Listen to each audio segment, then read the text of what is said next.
Hello and welcome back to Tip the Footy, the site that is more than just tips.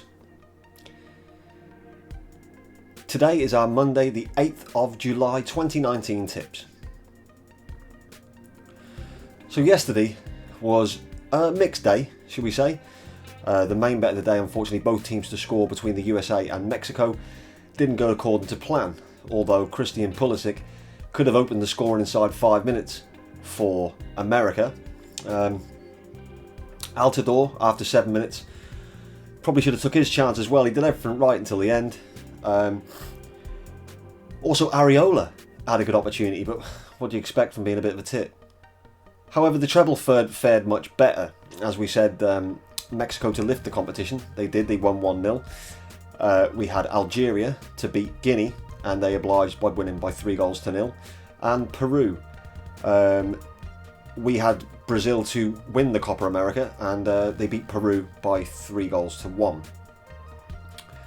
So, in the USA game, it wasn't as we thought it would be. I thought it would be a lot more exciting. It was still quite a good game, but there just didn't seem to be enough going on for us to unfortunately complete the tip. There was, however, 10 corners, and we suggested over 9.5 in our same bet multi, but obviously the rest of that didn't come in apart from Mexico winning the actual competition.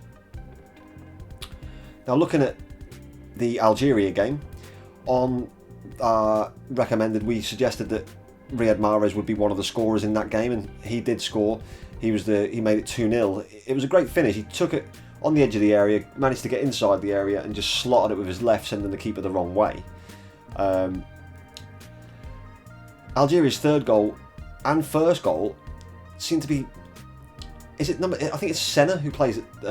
I think he's the centre back for Guinea. He just didn't seem to have the best of games at all.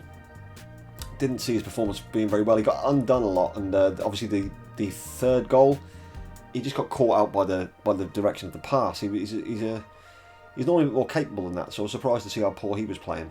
But Algeria did get the business done inside 90 minutes, which we suggested would happen. On Christian Pulisic, the way he got into the box for the early chance after 5 minutes, it was saved by Ochoa.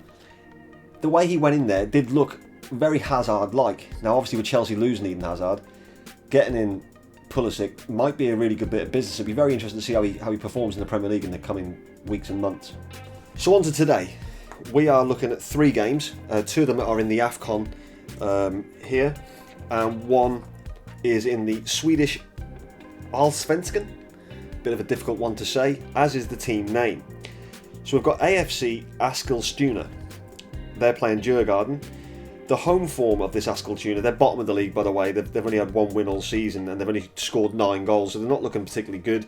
Their home form, their last 5 home games, they've had a win, 3 draws and 2 defeats.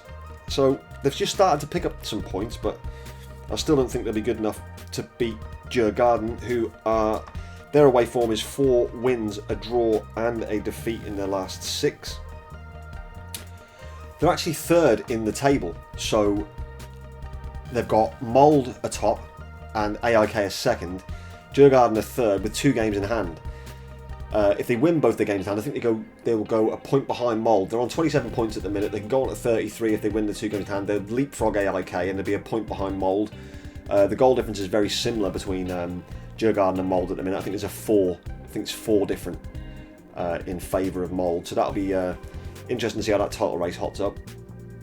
The second game we're going to be looking at is Ghana Tunisia. The Swedish game, by the way, kicks off at 6 o'clock UK time. Ghana Tunisia is our 8 o'clock game in the Afcon.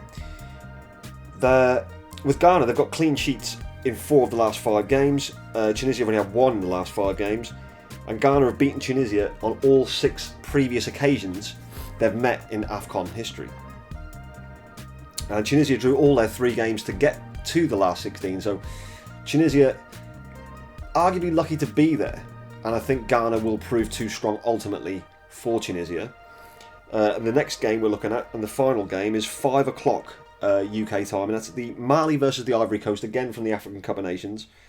Mali are unbeaten so far, so that shows that they are quite a strong side in this tournament. But if you look at Ivory Coast, some of the players they've got Wilfred Zaha, Bonny, Max Gradel, Koulibaly, so they've got like a decent side.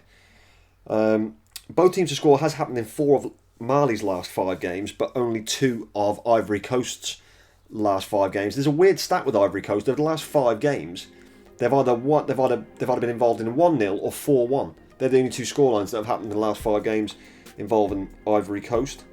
But I do expect the Ivory Coast to go through, but I wouldn't rule out Mali scoring. I think Mali have got a really good chance to score here. So on to today's bets. Bet of the day, we're looking at Mali versus Ivory Coast. We think that's going to be both teams to score, and it's currently priced at 7-5 with Sporting Bet. Obviously, there are other bookmakers available, and you're more than free to check around, because at the time of filming, they are the best price, but you can look around and see when you see this video who the best price bookie is then. I use Odds Checker. I use that to primarily check what the best odds are at any given time.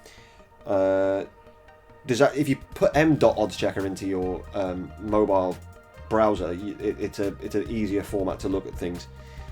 The treble today, we're going to go with Ivory Coast to qualify. So again, we're trying to eliminate that if it doesn't happen in 90 minutes.